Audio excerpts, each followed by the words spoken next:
ఒక మనిషి కానీ ఫస్ట్ టైము ఎక్కడి నుంచో, కొరియా నుంచో, ఈజిప్ట్ నుంచో, ఎక్కడి నుంచో క్రిస్టియన్ జగన్మోహన్ అని వస్తున్నాడు ఒక అతను అని అంటే, అక్కడ ఎవరు బాబు నువ్వు, మీరు క్రిస్టియన్ అంట కదా, మీరు మరి పైన మా సంప్రదాయాలు వేరే, మా ఆచారాలు వేరే, మా పద్ధతులు వేరే, అందుకని ఈ అఫిడవిట్ రాసివ్వు అంటే, ఈయన ఎన్నోసార్లు తిరుపతి వెళ్ళాడు, ఎన్నోసార్లు తిరుపతి సాంప్రదాయాల ప్రకారంగా లుంగి కట్టుకున్నాడు, పట్టు వస్త్రాలు పెట్టుకున్నాడు, దేవుడు దండం పెట్టుకున్నాడు.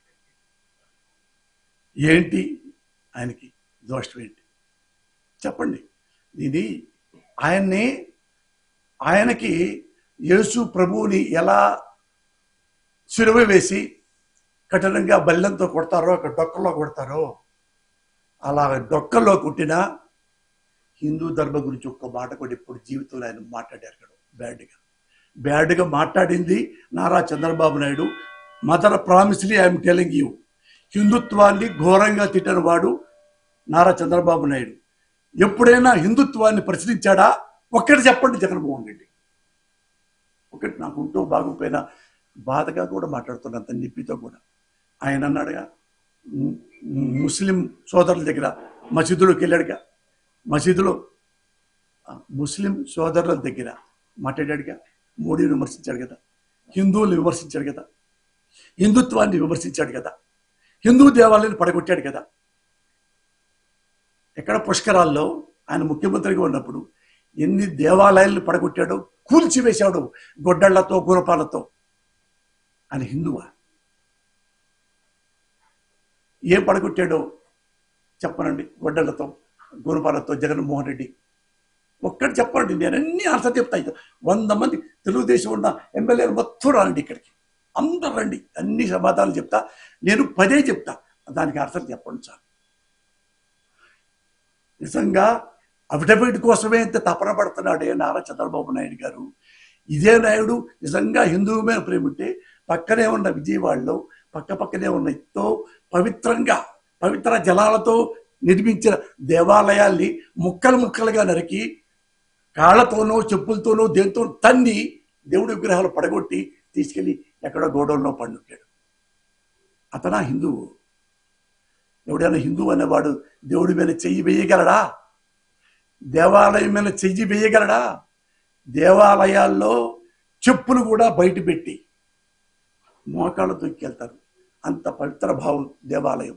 ఆ దేవాలయాన్ని ఎట్ట పడగొట్టాడో, గొడ్డలతో ముక్కులు, దేవుడి ముక్కు, దేవుడి గుండె, దేవుడి కాలు, అభయాస్తం దేవుడిది, దాన్ని కూడా గడ్డ పలుకుతో తొరిగేసి బయట ఎరగొట్టి ఎక్కడో దూరంగా ఇసిరి పడేశాడు. ఇది పొలంలో కట్టెలు కొట్టి ఇసిరేసినట్టుగా దేవుళ్ళనే. అతనా హిందూ? ఒక్కసారి చెప్పండి సార్, నేను తెలుసుకుంటా.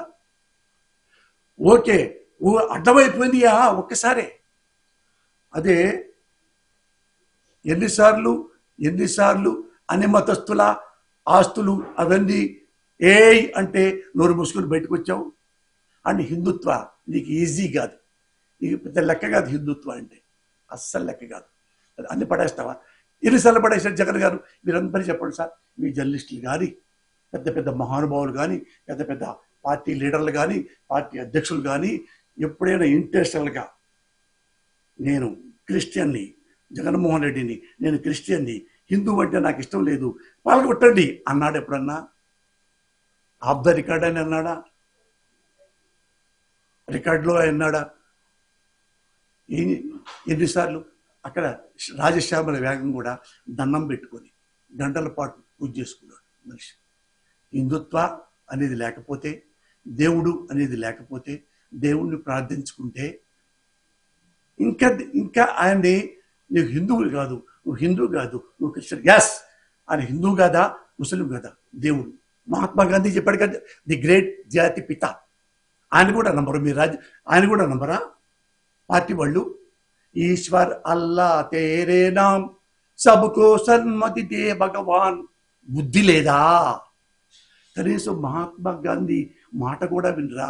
గాంధీ గారు చెప్పాడు, అరే ఎవడైనా ఒకటేరా, ఎవరైనా రండి. సపోజ్ ఇక్కడికి వస్తాడు ఒక ముస్లిం సోదరుడు, తిరుపతికి వెళ్తారు. ఎవరుకోవాలో మన వాళ్ళు ఎవరుకోవాలి? సార్ మీకు ఒక దేవుడు ఉన్నాడు, మీకు మసీదు ఉంది, మీకు దర్గా ఉంది, అయినప్పటికీ మా వెంకటేశ్వరుడు చూడటానికి వచ్చారా? వెల్కమ్ సార్ అని సాధారణంగా ఆహ్వానించి దేవుణ్ణి చూపించి, అంతే చూపించి, ఇదిగో అన్నదానం పెడుతున్నాం సార్ 24 గంటలు అన్నం తినిపించి పంపిస్తే వాడు నిజమైన హిందూ. వస్తున్నాడు ఎవరు? సాహిబ్ గారా, ఏమిటో చూడండి, వెతకండి, జేబులు వెతకండి, ఆ సర్టిఫికెట్ తీసుకోండి. అదే ఒక మనిషిగా తలచే విషయం అదే. ఇక్కడ మనిషి జగన్ గారు, మరి జగన్ గారికి నీ రాజకీయానికి ఏంటి సంబంధం? Who are you? తిరుమల స్వతంత్ర ప్రతిపత్తి గల వ్యవస్థ. ఆ వ్యవస్థ అన్ని పద్ధతులు పెట్టింది, ఎన్నెన్నో పద్ధతులు, ధర్మాలు, సంప్రదాయాలు అన్నీ పెట్టుకున్నాయి. నువ్వెవడగవయ్యా వచ్చి పద్దాక అతని మీద కొండ మీద కూర్చొని వాడాటానికి వెళ్ళలేదు, వీడాటానికి వెళ్ళలేదు. మీ ఇంటికి వచ్చాడా? మీ ఇంటికి వచ్చాడా? మీ ఆఫీస్కి వచ్చాడా? మీ అబ్బాయి దగ్గరికి వచ్చాడా? దేవుడి దగ్గరికి వస్తున్నాడు. నువ్వెవడవి? దేవుడికి అతీతుడు వా నువ్వు? ఏమన్నా దేవుడు వెంకటేశ్వర స్వామి కళ్ళకు వచ్చాడా? నీ కళ్ళకు వచ్చి చంద్రబాబు నాయుడు జగన్ వస్తున్నాడు, ఏ రాని మక్క హో అన్నాడా చంద్రబాబుకి? ఎంత గొప్పగా మాడతావా నారా చంద్రబాబు నాయుడు. నేను అదే చెప్తున్నాను, నువ్వెన్న నాటకాలాడు, దయచేసి జగన్మోహన్ రెడ్డి మాత్రం మర్డర్ చేయించు మాకు. నీకు పెద్ద హిస్టరీ ఉంది, నాకు తెలుసు. ఎప్పుడు పోతామో ఏడుతా, రేపు పోతామో కొట్టాం. నేను చచ్చినా కనీసం చాలా సంవత్సరాల పాటు నన్ను తెలుగు ప్రజలే కాదు, భారతదేశ ప్రజలు కూడా అన్ని రాష్ట్రాల్లో నేను తెలుసు. ఇక్కడంతా నేను బాగా పరిచయిస్తుండో అన్ని ముస్లిం సోదరులు కానీ, బెంగాలీ సోదరులు కానీ, తమిళ సోదరులు కానీ అంతా నాకు పాపులారిటీ ఉంది. నేను చచ్చిపోయినా కానీ కనీసం 1 year అని మాట్లాడుకుంటారు. మంచిగా ఉంటాడు వాడు లోఫర్ కాదురా, కబ్జాలు చేయడరా, అవినీతి పనులు చేయడరా, లంగా పనులు చేయడరా, అది ఉంది. మనం పోయామనుకో next day close. There ends the matter. పాచిలడ్లు ఎవరుంది? జగన్మోహన్ రెడ్డి అన్నాడా పాచిలడ్లు?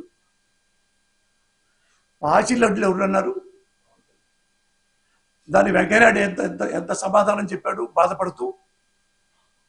సార్ నాతో చెప్పించుకోండి సార్, లోపల చాలా ఉంది రిజర్వేషన్, నాది రిజర్వ్ చాలా చేసుకుని ఉంటాయి అన్నీ. ఎప్పుడు నేను చెప్పాడు, ఆయనే చెప్తాడు కదా, సనాతన ధర్మాన్ని గేలి చేయొద్దు.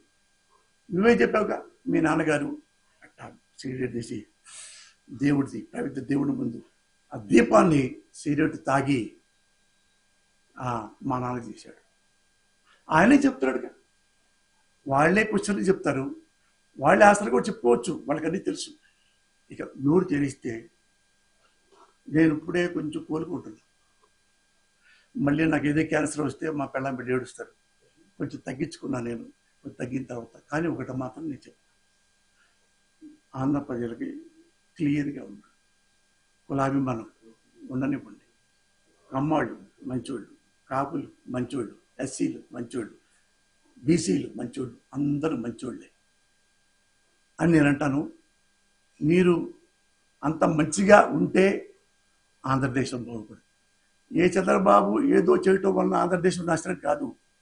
చంద్రబాబు అన్న మాట నమ్మి మీరు ప్రవర్తిస్తే అప్పుడు ఆంధ్రదేశం నాశనం తెలుసు.